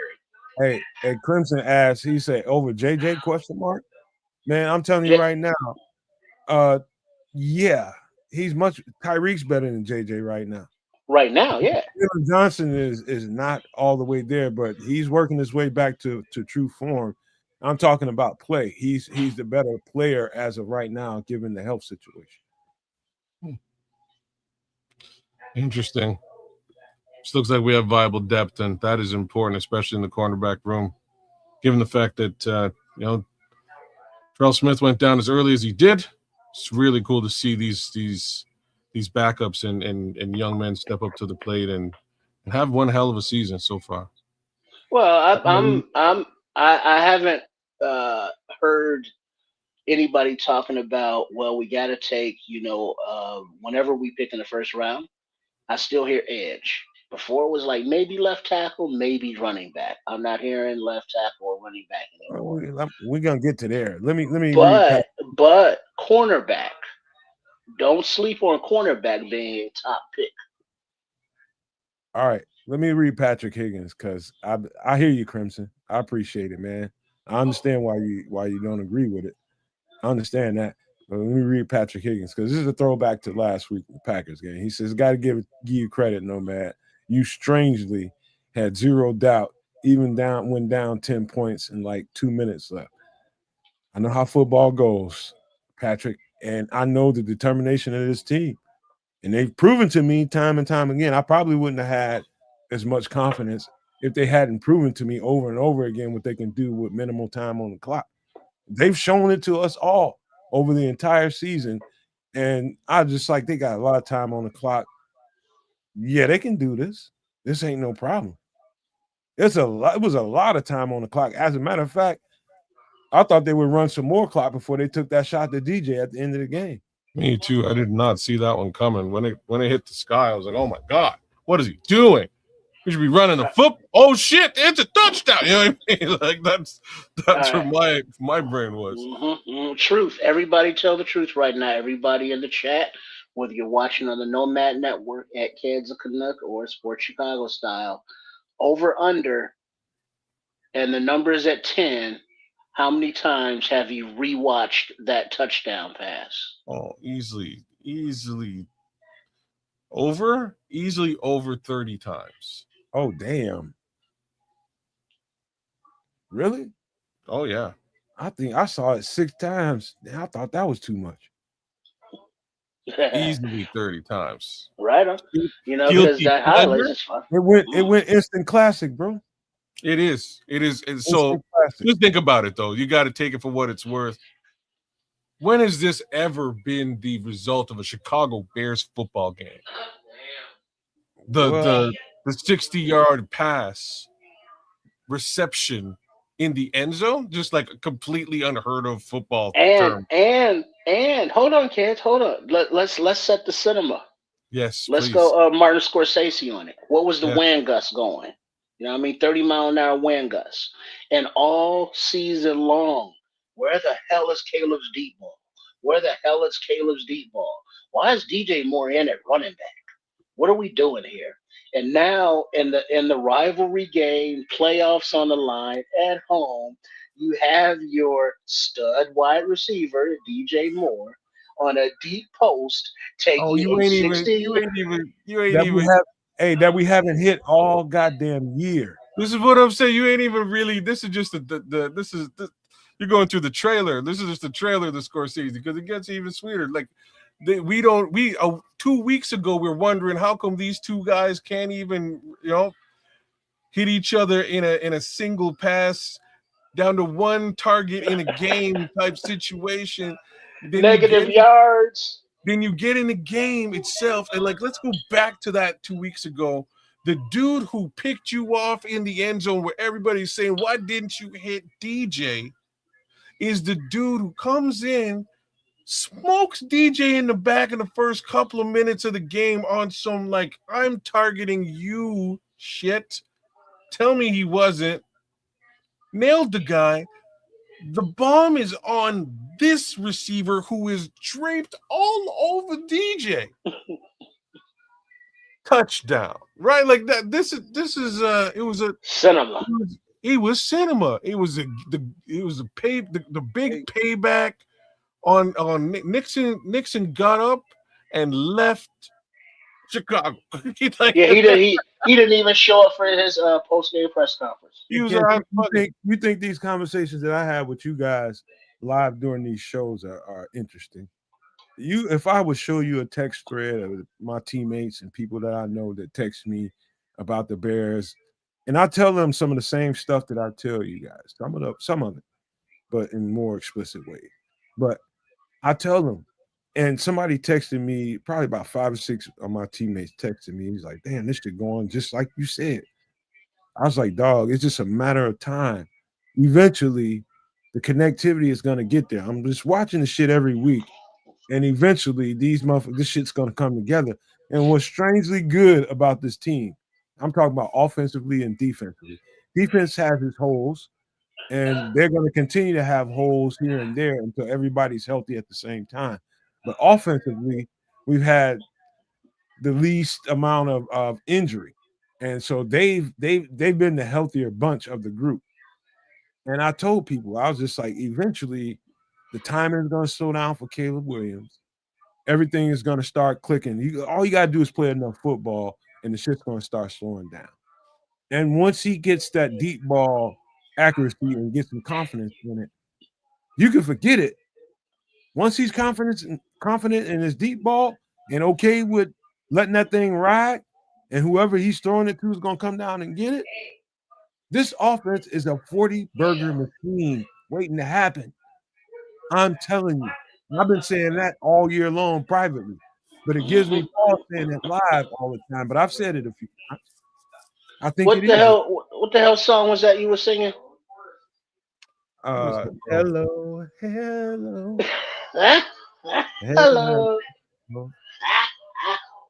There you go, because it was hello, and it was like, oh shit, points. Hello points. Hello victory. So, this is that whole thing that as fans we want the instant gratification. So when they came out and lost those first 2 games, it was like, oh, this is gonna suck again. But as the wins have come in, it's like, well, this isn't sustainable. Defense can't get off the damn field. Offense, doesn't play the first half of games, but they're getting lucky with turnovers. And then they keep getting lucky with turnovers. And then they keep getting lucky with turnovers. And it's to a point there, it's like, well, after a while, it's not luck. This is something that you are consciously aware of and doing and forcing at the right time. And you look at the plays when the sacks happen, when turnovers happen, when receptions take place, and the connectivity with the quarterback, crunch time. So when it's time, to cut the nuts, nut cutting time, kids. That means you ain't no going back. Because now it's time for it to show and prove. They're showing and they're proving. So this is still the honeymoon year for the most of the fans. Not one projection had this team at 11 wins, possible plus, going into the playoffs this season. But yet here they are. So that the belief within Hallis Hall, within that locker room, within those halls, you just got to ride with it, because they keep proving week after week after week that they're going to find a way. Somebody's going to make a play, and they're going to have that confidence and the faith in each other and themselves that, yeah, we're going to pull this out. And it's like, let's fucking go. And I think this, man, and you guys can refute it if you want to, but this is what I believe in my spirit. I think everything has its time. As I was telling Don Burr before the season started, in preseason, I told Don Burr, I said, man, there's a price to pay for the physical toll that Dan Campbell puts on his team. Dan Campbell and John Harbaugh, same guy fundamentally. Physical football, and they build their team to play physical football. Here's the thing. We're a physical football team as well. But there's a limit. It's got to be a limit to the physicality. It has to start inside the building. It has to start with, okay, am I putting too much on my key guys? Am I running this ball too much with Derrick Henry?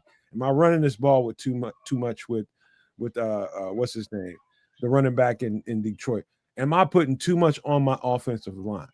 Eventually, that physicality will take its toll. That thing is like the Reaper. Eventually, you just say you believe in the next man up, but really, do you? Do you? Because guess what? You don't have to fucking play with them. And I told Don, I said they had a 3-year window. They had a 3-year window to exact their revenge on the league and get a championship in Detroit, and they missed it. And I told him, I said, just like it's been going on for the last 3 years, towards the end of the season, they're going to be missing 5 to 6 major components to the offense and defense. And I'll be damned if that's not happening right now. That's what Don is. That's why Don ain't here right now. Because he's remembering everything that I fucking told him. And I said, not only that, and I told him, there's only so far you're going to go with stiff-ass Jared Goff. He's going to be great in the regular season. He's going to be tearing people up in the regular season while that offensive line is protected. But when the playoff football starts and teams go to another level to make sure they disrupt his timing, Jared Goff is going to look like a pedestrian. And that's exactly, it's just starting early. Jared Goff looks like a pedestrian because he cannot move. And that's their weakness. That's their weakness. I don't take pleasure in it, but I can't stop smiling. I saw earlier today that there was a somebody posted that man, David Montgomery should request a trade because they're glazing Gibbs and they're not feeding Monty the ball, and this team is in shambles. And I'm paraphrasing, but Monty liked it. You know what I mean? So it's like, yeah. So it's We like that ship is taking water fast over there. For the last 2 weeks, he's been the better running back because oh boy ain't been able to do nothing, because they're gearing their teams. Gibbs has torn up every team in the league for the most part, except for the last 2 weeks. He can't get the ball moving because they know that all they want to do is turn around and stretch run with Jahmyr Gibbs. They've figured out how to stop that. And since then, David Montgomery's been their best back, but they keep wanting to feed the ball to Jahmyr because they think that next big run is going to happen. And David Montgomery's getting a little frustrated with it. He's just like, shit, man. When they stopping him, just let me run the ball. And that's not happening. Dan Campbell has come in and he's not only accelerated Jahmyr Gibbs' touches, he's gotten another thing is a little bright spot for somebody else, and that is Jameson Williams. He's getting Jameson Williams the ball because the other coordinator was force feeding what's his name, Amon-Ra St. Brown so much that they were going games without Jameson Williams getting a touch. And that's not cool. You got a guy that you just paid like $20 million. You got to get him the ball. It's like DJ here. Yeah, yeah. And now that we see the fruits of the labors of this season of the offense from the offensive line coming together and gelling to getting the run game going to where seventh round pick Monangai and Swift are eating out there and running hard to now a shout out to the Skywalker, Jade Walker. We saw the electricity, the juice we're having.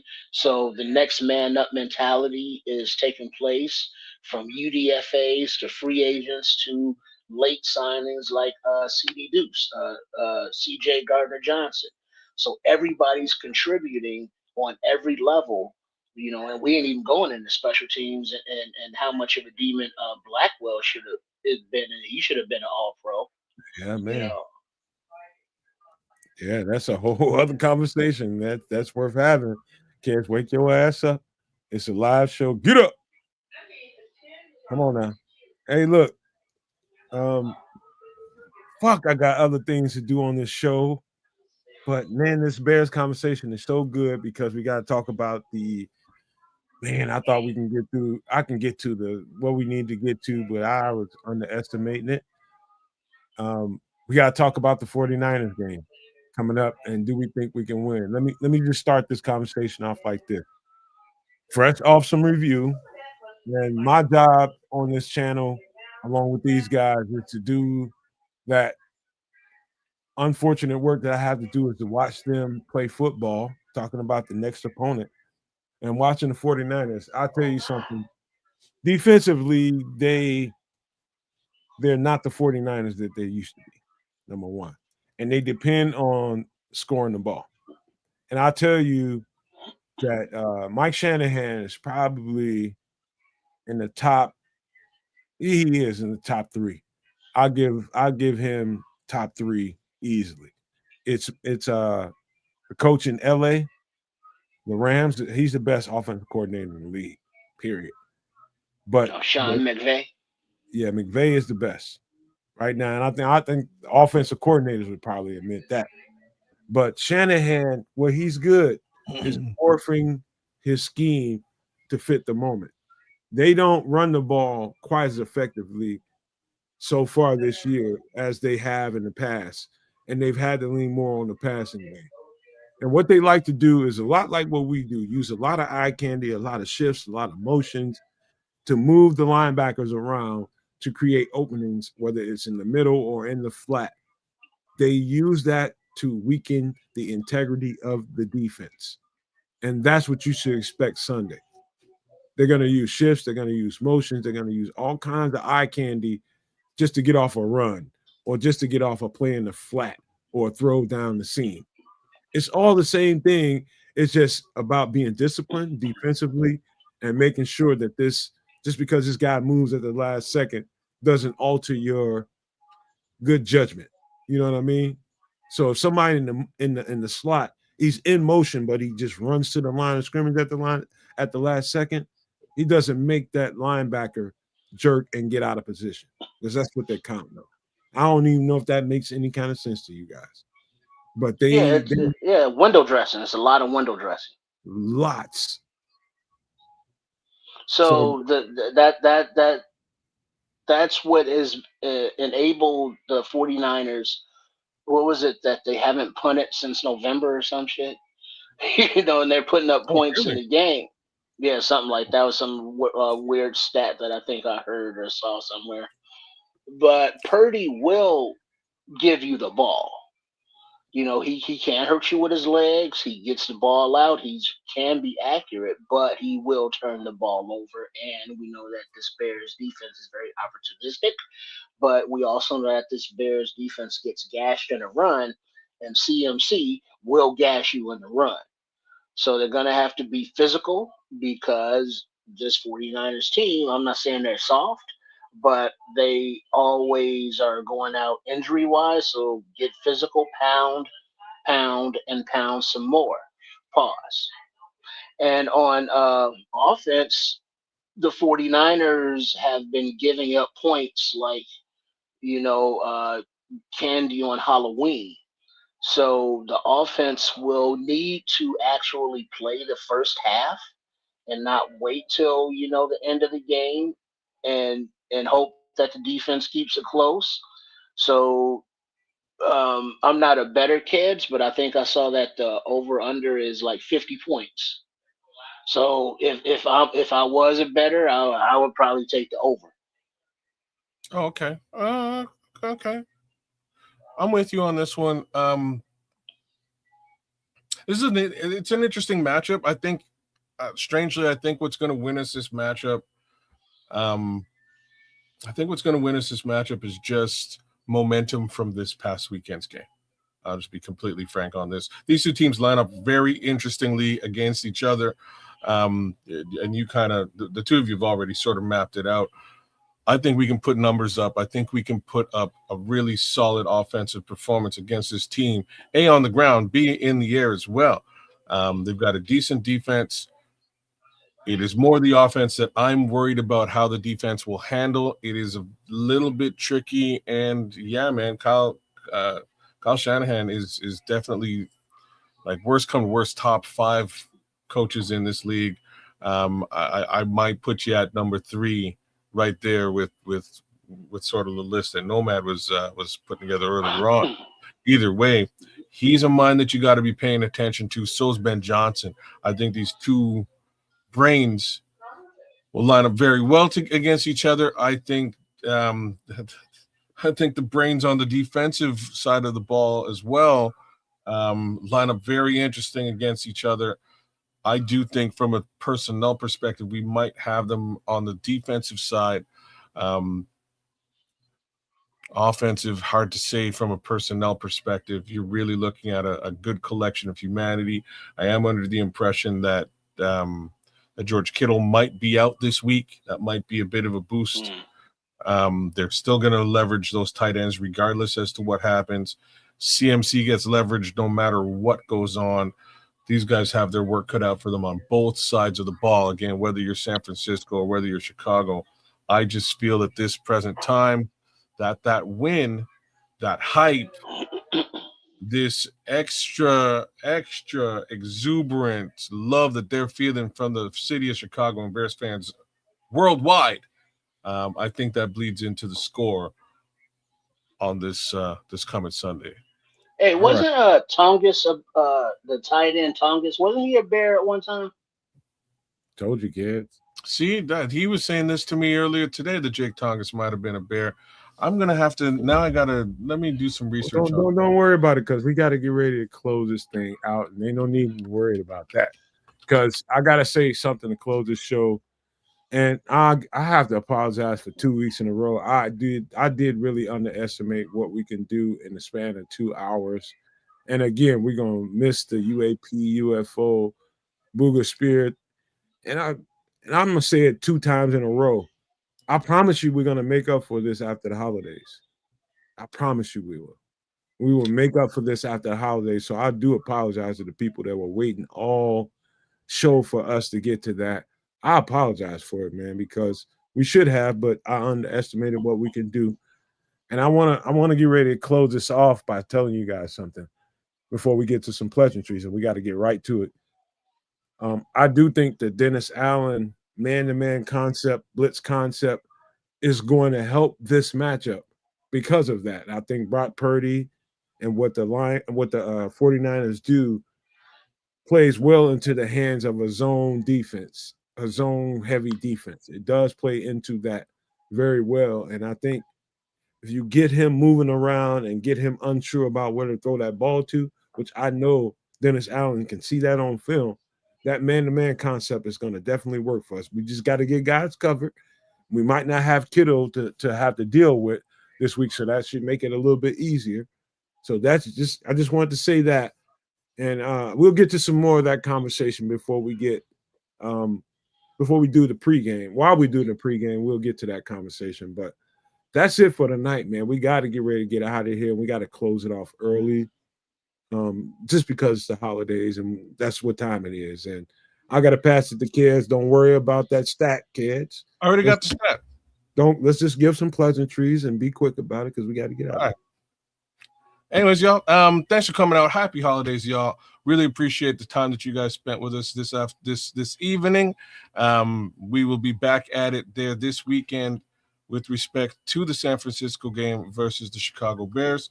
We'll do what we do, and you guys will love it as well. We'd love it if you join us.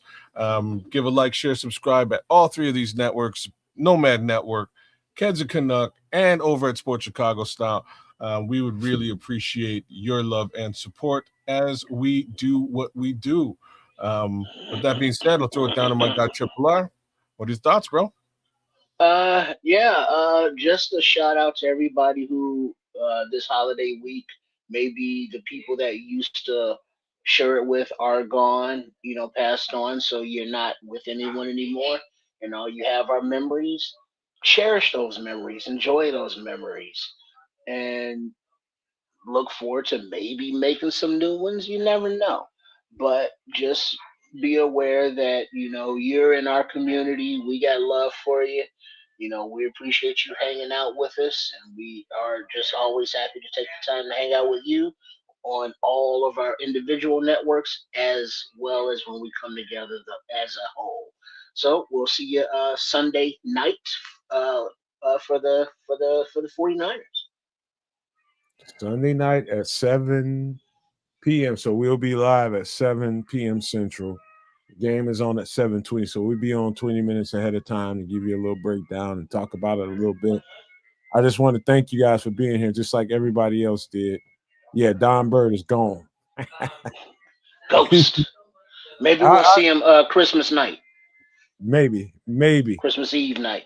maybe. I doubt it. I doubt you see Don into the off season where he's a little bit more confident about what the Lions can do in the future. I think that's just how his mind works. But I just want to thank everybody for being here, man. It's been great. And I do apologize for the abbreviated show and not being able to get to all the content that we have planned. For 2 or 3 weeks straight, I've had stuff that we had planned, but had to shelf it because for the betterment of the production of the show, we had to do other things, and that's what's happening this week. And I just apologize to you all for that. I just want to say to you all before we get ready to get out of here is, you know, I was very serious when I was talking to you all about what I might have to do when I get off this show and try to help shepherd someone through a tough time, and that's real. That's very real. And no, I did not expect to have to do some shit like this during the Christmas season, during the holiday season. Nobody thinks to be doing stuff like that. You know, you just be thinking whatever happy ass mood you have in your head and what you want to do, hang out with you, whatever it is. You never expect things like this, but I'm fully prepared to help somebody if needed. You know what I mean? And I'm one of those Well, people yeah, that yeah. I think all the no maniacs, all the kids, Canuck, everybody in sports Chicago style. We can appreciate that and respect you for it, and nobody's gonna go all DK Metcalf on you for it. I understand. I appreciate that, Trish, man, for saying that. And I just feel bad about it. I can't help it. That's just me. But I Yeah, do love you all, and I want to say you guys have a Merry Christmas, Happy Holidays, however you receive it, and you guys enjoy each other, enjoy your people, enjoy whoever you're around, and find some light, because there is it's that there. I know the season does a lot to a lot of people, mentally and emotionally, as it does to everybody. But just don't let it get the best of you. It's just a little time and space in your life. That's it, man. And you'll walk right on through that and you're gonna be all right. But enjoy the holidays, enjoy your Christmas, you guys. I just gotta leave you guys with these famous words. Love, peace, and hair grease, y'all. Merry Christmas.